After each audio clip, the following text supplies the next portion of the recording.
April 14, 2014 remains indelible in the memories of many Nigerians. Being today, over 200 schoolgirls were kidnapped from the government girls' secondary school in Chibok, Borno State. These critical stakeholders have converged on the Unity Fountain in Abuja in high spirits, ferociously demanding the safe release of girls believed to still be in captivity. The BBOG abbreviation, which means Bring Back Our Girls, is a movement widely recognized by many across the country, which was birthed after the unfortunate incident. We, the Kibaku, are deeply disappointed with the pervasive failure by successive governments of Borno State since 2014 in their inability or refusal or failure to rescue all our daughters for a decade now. Within this time, 48 parents have lost their lives, mostly due to heart conditions and other health-related reasons. In a similar vein, other stakeholders make their demands while appealing for the intervention of the government. When I hear Nigerians talk anyhow about Chibok girls, all I do is pray for them. I pray for those Nigerians. There are many ways to put a curse on yourself. Many ways to put a curse on yourself. But the worst way to put a curse on yourself is to not be bothered about what has happened to your fellow human being. To be callous toward your fellow human being. You already cursed yourself. Nobody needs to curse you. And here we are today. The key message: disclosure, accountability, closure. The event took a sad turn when one of the mothers broke down in tears. When she was able to pull herself together, she had this to say. It has not been easy waiting for my daughter's return. All I want is to see my daughter dead or alive. It's a decade now since the Chibok girls were adopted by the Boko Haram terrorist group.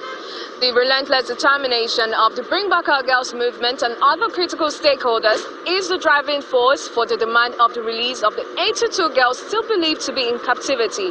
Hopefully, the present government of Nigeria takes drastic decisions to ensure that these girls are reunited with their loved ones in no time. From the Unity Fountain in Abuja, Kumbi Aboluwade, Channels Television News. That has been a decade since 276 girls were kidnapped from a government girls' school in Chibok town, Borno State, is no longer in doubt. Tonight, the question is, what does the next decade look like? Babajide Ogunso, founder of Leadership by Data and Channels Television's data analyst, is right here to share insights. Great to have you on the news at 10, Babajide. Good evening, Ayotunde. All right, so let's hit it from the word go. Is there actually any easy way to summarize these difficult 10 years for the families of these Chibok schoolgirls who have been abducted? No easy way. But what we need to clearly state tonight is how it all started. And what I mean is we had a problem and we wanted a solution to the problem. At the start of the new millennium, 2000-2001, the then government led by President Obasanjo wanted to reduce illiteracy that was everywhere in the country. And so one of the ways to reduce illiteracy was to build more schools so that you have more children attending the school. So that was a solution to the problem of illiteracy. However, this solution created another problem because in building more schools, we built good schools and bad schools, schools that should ordinarily not even qualify as schools. And so we had so many schools that were developed within the last 2 decades, and a lot of those, what we call unnecessary schools, are now targets for kidnappers. So it all started from a problem, illiteracy, the need to find a solution, build more public schools, which has happened. However, we've seen that we've built a lot of public schools that should ordinarily not be qualified as schools, and those schools are now vulnerable targets for kidnappers. So that's the first premise. The second premise is, depending on how you want to look at history, yes, a lot of good things have happened on April 14 in history, but yes, Ayotunde, a lot of bad things have happened. The first American president that was assassinated happened April 14th. The Titanic story that we all talk about, the ship sank, April 14th. But that is not really the focus tonight. We should start with really going down the memory lane about visualizing how this event happened. Because if we take a look at how this all happened in that community in Chibok, it allows us to clearly understand from the beginning when the kidnappers, which are actually classified as terrorists, came into this government girls' secondary school when they were preparing for their exams, came in different vehicles with a lot of weapons. Some of these girls, yes, were Christians, some were Muslims, but beyond their religion, they were taken away, not on their will, they were forced away, put back on trucks, and taken to locations that went significantly beyond Chibok. They were taken to some reports based on the account of the girls that have been rescued said they even went beyond Zambisa. We've seen girls coming from Cameroon. But the good news, or what started off in that time, was there was some good news because some of these girls immediately escaped. 57 of those girls escaped immediately.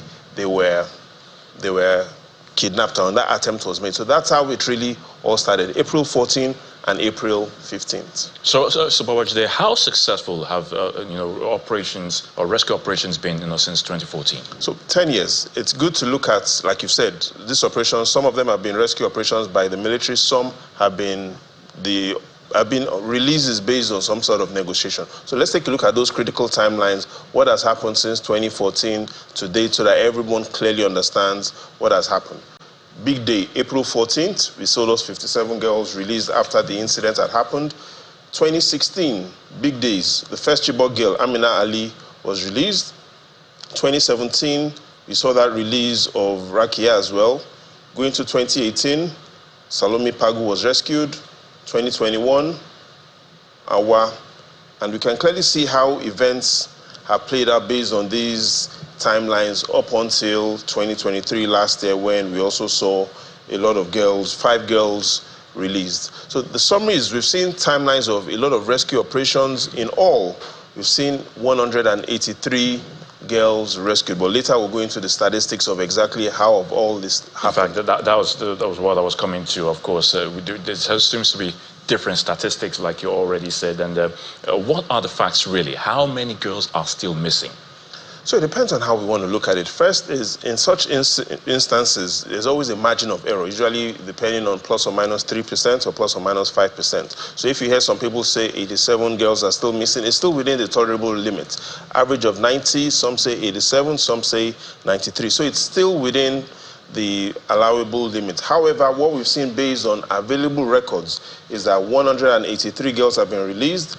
The good news is that approximately 70% of that 276 number, which you see in front of you, so approximately 7 out of every 10 girls that were kidnapped have been released or rescued. Approximately 93 still missing. More good news. In the second decade, so we've seen 10 years. In the first 5 years, 103 were rescued and released.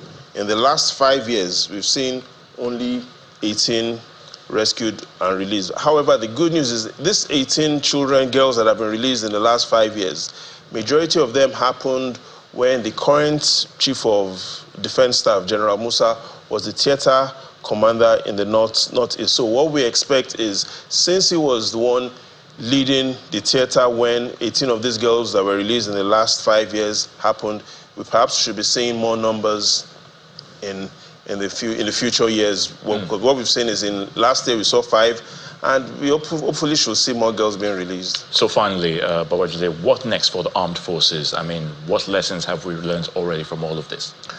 And pretty much there are three things that we need to talk about as we round up. First is, we've seen clearly, the first lesson is, it is better to prevent than to cure. It is better to prevent kidnapping than to get these children after they've been kidnapped. Clearly we've seen, even though we looked at the statistics, 90% of those girls that have been released have happened in the first 5 years of this decade. So we can clearly see preventing kidnapping should be our priority. Second is, we've seen that quality of schools now is better than the quantity of schools. We needed quantity when there was a thirst to reduce illiteracy, but what is clear now is we have a lot of schools that do not have quality.